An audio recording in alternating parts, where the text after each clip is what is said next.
At the family dinner, my sister looked up from her menu and said almost too casually, "We didn't order for your son." Her kids were already cutting into $100 steaks. Medium rare, pink and perfect. My boy sat there quietly, hands in his lap, trying not to stare at their plates. My dad didn't even glance at me. He just muttered, "You should have packed him something." And just like that, the table laughed. Like it was some harmless joke. Like the idea of my son eating scraps was funny. I smiled. That small, quiet kind of smile that hides a storm. And I said one word, "Noted." My name is Emily Carter. And from wherever you're watching this, stay with me. Have you ever been treated like a stranger in your own family? Because that night, surrounded by people who shared my blood, I realized I was sitting at a table full of strangers. The waiter came by, asking if everyone was enjoying their meal. I looked at my sister, then at my dad, then at my son, his eyes wide, pretending not to be hungry. And that's when something inside me shifted. A quiet click. Like the start of a plan. So I stood up, pushed my chair back slowly and said, "Actually, we're not done ordering." The table went silent.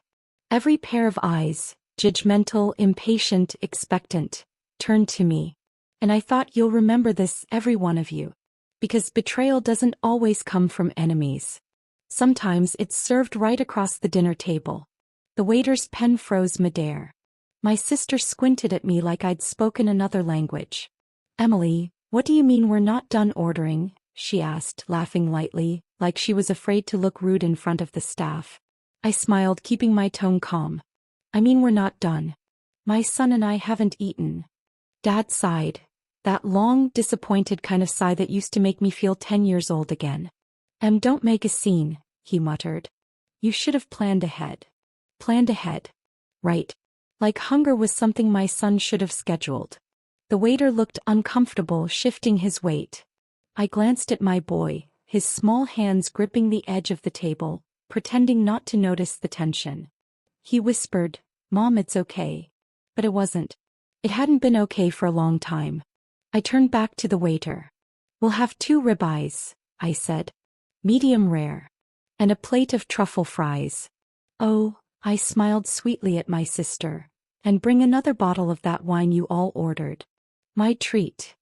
Her smile faltered. Dad blinked, confused. "Emily, that's $100 a steak." "I know," I said softly. "Just want to make sure everyone's treated equally tonight." The waiter nodded and hurried away. Silence fell, heavy and sharp. My sister started cutting her food again, slower this time. "You really didn't have to do that," she murmured.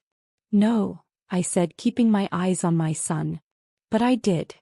The food came out fast. The smell hit first. Buttery, rich, unapologetic. My son's eyes widened as the waiter set down his plate. He looked at me, waiting for permission. "Go ahead," I said. He took his first bite, and I swear the sound of that steak knife scraping the plate was the sweetest noise I'd ever heard. When the waiter came back, I raised my glass. "To family," I said. No one raised theirs. After dinner, the waiter laid the check in front of my dad, like always. But before he could reach for it, I slid it toward me. "I've got it," I said. My sister's eyebrows shot up. You don't have to." "I insist." I pulled out my card, signed the receipt with a calm hand and tucked it back into the folder. Then standing up, I looked at the table, the same table that had always made me feel small. "You're right," I said quietly. "I should have packed him something. Maybe some self-respect." And then I took my son's hand and walked out. The night air hit us like freedom, cool, clean and quiet. I didn't know it yet, but that dinner was only the beginning. Because once you stop swallowing humiliation, you start feeding it back. By the time I got home, the family group chat was already on fire. "Sister, wow, I'm really lost it tonight," face with tears of joy. "Dad, she embarrassed everyone. Over a kid's dinner." "Mom, I don't want drama. Just apologize tomorrow." I stared at the screen until the words blurred. My son was asleep on the couch, the TV still glowing. His empty plate sat on the coffee table, the one I'd quietly reheated leftovers on, because he'd been too polite to finish his steak at the restaurant. He never wanted to make people uncomfortable. He got that from me. I opened the group chat and typed something. Then deleted it. And again. Every sentence felt too small for the size of the ache sitting in my chest. So instead I put my phone face down and whispered to myself. Not this time. That night I couldn't sleep. I kept replaying the way my dad looked at me, not angry, just disappointed. That quiet kind of cruelty that hurts worse than yelling. He used to be proud of me once. Before I got divorced. Before I moved back home for a while. Before I stopped fitting neatly into their picture-perfect family album. Now I was the inconvenience. The phase they tolerated. But something had shifted at that dinner. A tiny part of me had woken up. The part that remembered who I used to be before I started apologizing for existing. The next morning I packed my son's lunch, poured my coffee and checked my phone again. Another message. Sister, we're going to Dad's for Sunday brunch.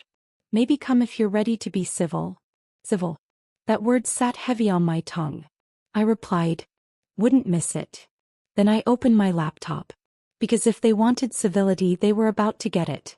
Dressed in silk, polished in patience and sharpened with intent. See, my sister and her husband weren't just entitled. They were comfortable. Too comfortable. Dad funded most of their lifestyle. The house, the cars, even their kids' tuition. And every month, like clockwork, my sister sent me a little dig about being more responsible. So I started thinking about responsibility. About fairness. About how easily people rewrite the story when you stop letting them play the hero. I wasn't going to yell or expose them online. That would be too easy. No, I'd do something better. Something slow. I opened a folder on my desktop marked Taxes and Dad's Business. Old spreadsheets, bank statements, donation receipts. The kind of things no one ever expects you to notice. But I noticed everything.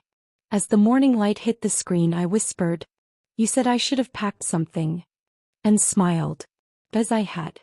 Sunday mornings used to mean pancakes, laughter, and my mom humming in the kitchen. Now it meant pretending. I dressed carefully. Soft blue blouse, hair down, minimal makeup. Respectable. The kind of woman they could underestimate. My son sat beside me in the car, watching the clouds pass as we pulled into my father's driveway. Same house I grew up in. Same trimmed hedges. Same chill in the air that didn't come from weather. My sister's SUV was already parked out front. Her kids ran across the lawn, loud and oblivious, while her husband stood by the grill with Dad, laughing too loudly about something that didn't matter. Mom met me at the door with a half smile. "Let's not make today complicated, okay?" "Wouldn't dream of it," I said. Inside, everything smelled like cinnamon and performance. My sister turned when she saw me. "Well, look who decided to show up," she said, that sugary tone wrapping every word. I smiled back. I wouldn't miss family time. We sat down. The table was full, waffles, bacon, fresh fruit. She made sure to pile her kids' plates high before passing anything down to me. Just like always. Dad poured himself coffee. He said, not looking at me, "about the other night."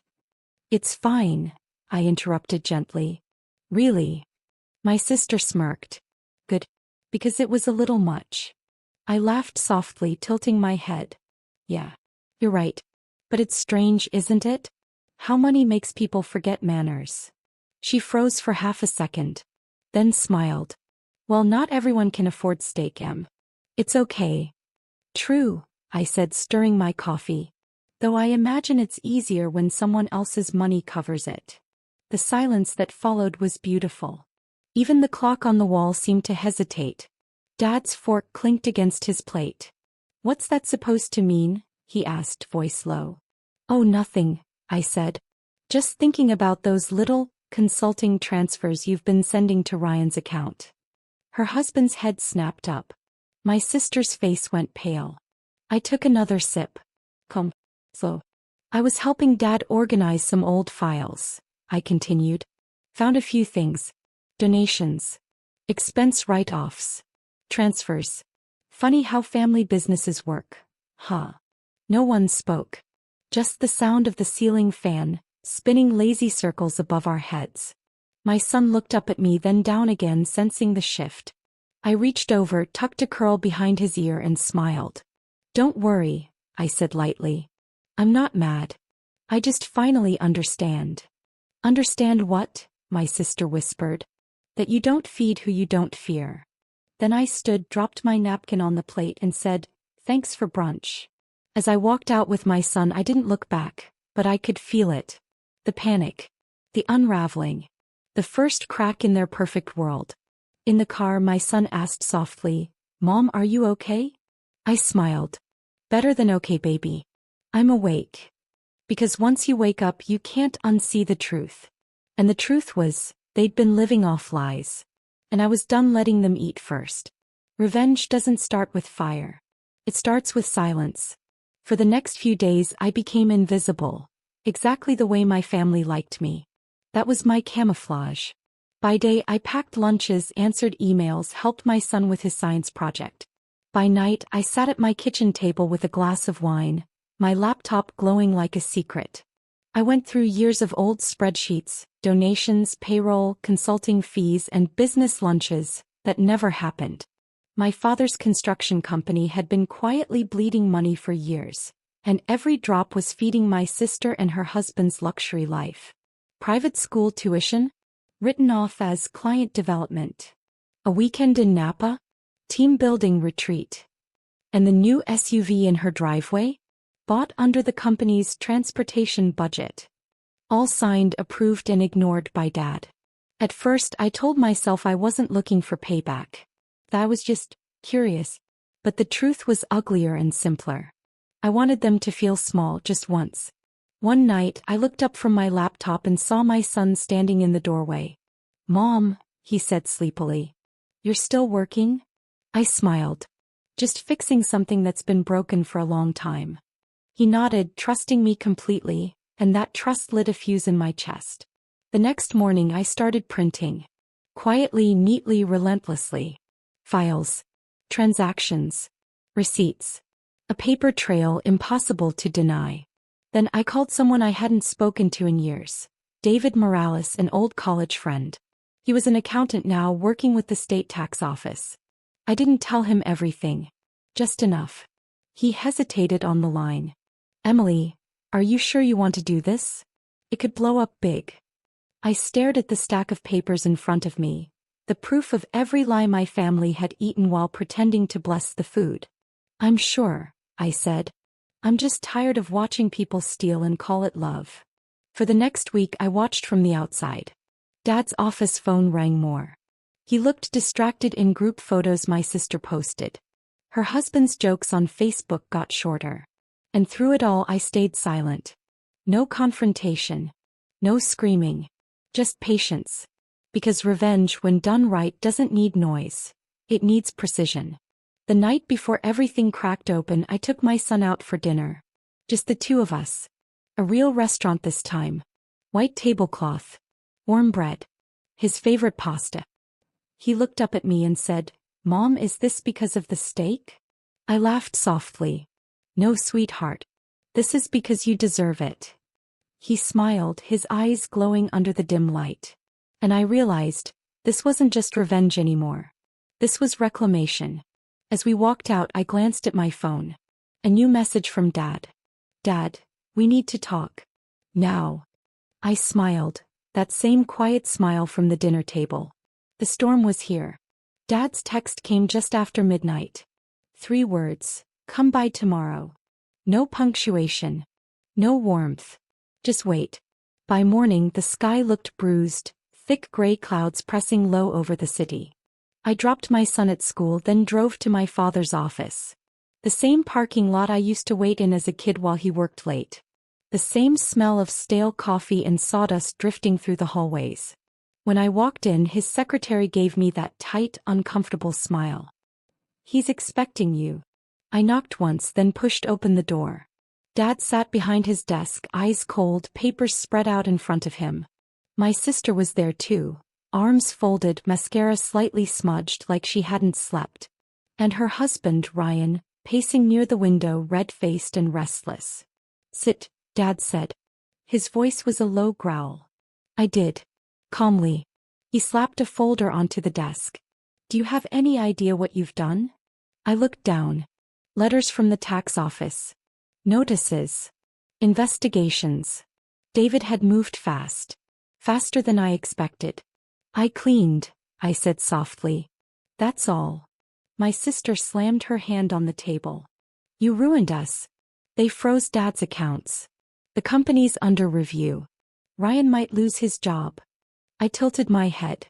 Maybe he shouldn't have used company money to pay for Napa trips. Emily. Dad barked. His face was red now, veins standing out at his temples. This family's business is private. Private. I repeated. Or illegal. For a second no one breathed. He leaned forward, voice trembling. You went behind my back. You went to the state. You destroyed everything I built. No, Dad, I said quietly. You destroyed it when you taught us that silence was loyalty. He blinked, stunned. I watched you bend rules to protect her, I continued, pointing at my sister. Watched you let her laugh at me, dismiss me, humiliate my kid, while you kept signing her checks like nothing was wrong. I didn't ruin your business. I exposed your favoritism. Ryan stepped closer, his voice sharp. You think this makes you better than us? I looked him dead in the eye. No. It just makes me free. My sister's lip trembled. You're pathetic.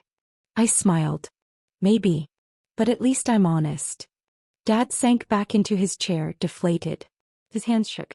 You've always been difficult, Emily. Always needed to prove something. I stood, straightened my coat. No, Dad. I just stopped apologizing for breathing. As I turned to leave, he whispered something that almost broke me. You'll regret this. I paused in the doorway, my reflection caught in the glass. No, I said. You will. The first time you sit down for dinner and realize there's no one left to feed your lies. The door clicked shut behind me. Outside, rain started to fall. Hard, cleansing, relentless. I walked through it, letting it soak me to the bone. Not running, not hiding. Just walking. Because when the storm finally breaks, you don't need to fight it. You just need to let it wash everything away. The rain didn't stop for 3 days. It felt like the sky was trying to rinse the whole town clean. By the time the clouds broke, everything had changed. The news came quietly, a small article buried halfway down the local business page. Carter Construction under audit. Financial irregularities discovered. I didn't share it. I didn't comment. I just read it once, then folded my laptop shut. That night, my sister called me. I didn't answer. Then she texted. Sister, I hope you're happy. You've destroyed our family. I stared at the message for a long time, thumb hovering over the screen. Then I typed slowly. Me, no. I just stopped pretending it wasn't already broken. And I left it at that. 2 weeks passed. Dad didn't call. Mom sent one short message. He's not doing well. You should talk. Almost did. But every time I thought of his voice, the way he'd said you'll regret this, something inside me hardened again. I wasn't angry anymore. I was empty. Like the storm had taken everything and left behind stillness. One evening, my son came into the living room with his backpack. We're doing a family project, he said. Can we use Grandpa's name for mine? I hesitated. The question hit harder than I expected. I sat beside him, choosing my words carefully. Sweetheart, I said, sometimes family doesn't mean who you come from. It means who stands with you. He nodded, quiet for a moment. Then, can I use our name instead? I smiled. Yeah, baby. Use ours. The world didn't end like I thought it would. It just got quieter. My sister's husband resigned from his job. Their house went up for sale, downsizing, she told everyone online. Dad's company closed for restructuring. And Mom stopped sending invitations to Sunday brunch. For the first time in years, no one expected me to show up smiling. It was strange, this peace. Not loud, not triumphant. Just steady. Like the world had finally stopped tilting beneath me. One night, I found myself back in that same restaurant. The one with the $100 steaks. Same booth. Same warm light. Only this time it was just me and my son sharing dessert. He looked up from his plate, chocolate on his chin, and said, Mom, you look lighter. I laughed softly. Yeah, I said. Maybe I am. Because revenge isn't about destruction. It's about balance. And sitting there with him, hearing the hum of quiet conversation around us, I realized I didn't need their approval anymore. I didn't even need their apology. All I'd ever wanted was to feel seen. And now I did. Outside, the last of the rain glistened on the streetlights, turning the whole city silver. I paid the bill, left a generous tip, and whispered to myself, "Noted." It was spring when my father finally called. Months had passed since the storm, enough time for the noise to fade, for silence to grow heavy again. His voice on the phone was weaker than I remembered. "Emily," he said quietly, "can we talk?" For a long moment I said nothing. Then, "Where?" "Dinner," he said. "Same restaurant. The one where everything started." When I walked in that evening, the host recognized me. "Welcome back," he said with a polite smile. I smiled too. "It's been a while." Dad was already seated at the same table, alone this time. No sister. No Ryan. No laughter. Just the clink of a water glass and the weight of memory between us. He looked smaller somehow. Not physically, just diminished. Like time had finally made him mortal. "Emily," he said, standing to greet me. "You look good." "You look tired," I replied. He nodded. "Guess I deserve that." The waiter came and we ordered, simple food this time. No $100 steaks. Just soup and bread. And for the first time in years, Dad didn't correct my order or look disappointed. Halfway through the meal, he set his spoon down and said, "I lost the company." I nodded. "I know." He stared into his bowl for a long time. "I thought I was protecting her," he said quietly. "Your sister. After your divorce, after everything, she seemed more fragile. I didn't mean to hurt you, Emily. I just didn't want to lose control of what I built." I leaned back, letting the truth settle. He wasn't apologizing. Not really. He was confessing. "Dad," I said, my voice steady, "you didn't just lose control. You lost respect. You taught her that she could take and take and you'd still smile at her. You taught me that love had conditions. And then you expected me to be grateful." He swallowed hard, eyes glistening. "I never realized how much I failed you. For a second I almost broke. But then I saw my son's face in my mind. His quiet strength, his small, forgiving heart. And I knew I couldn't repeat the pattern." "I don't hate you," I said softly. "But I can't go back either." He nodded. A tear slipped down his cheek. "I understand." We finished the meal in silence. Two ghosts sitting where a family used to be. When the check came, the waiter placed it gently between us. Dad reached for his wallet. But I slid it toward me instead. "I've got it," I said. He looked up, and for a fleeting second I saw the man I used to admire, not the one I had to expose. "Emily," he whispered. "Thank you." I stood, smoothing my coat. "Not for you," I said softly. "For me." Outside, the evening air was warm and the city buzzed with quiet life. I walked to my car, head high, shoulders light. My son was waiting at home, probably already in his pajamas, the kitchen light glowing behind the curtains. As I started the car, I looked back at the restaurant one last time. And I realized, this wasn't revenge anymore. It was rebirth.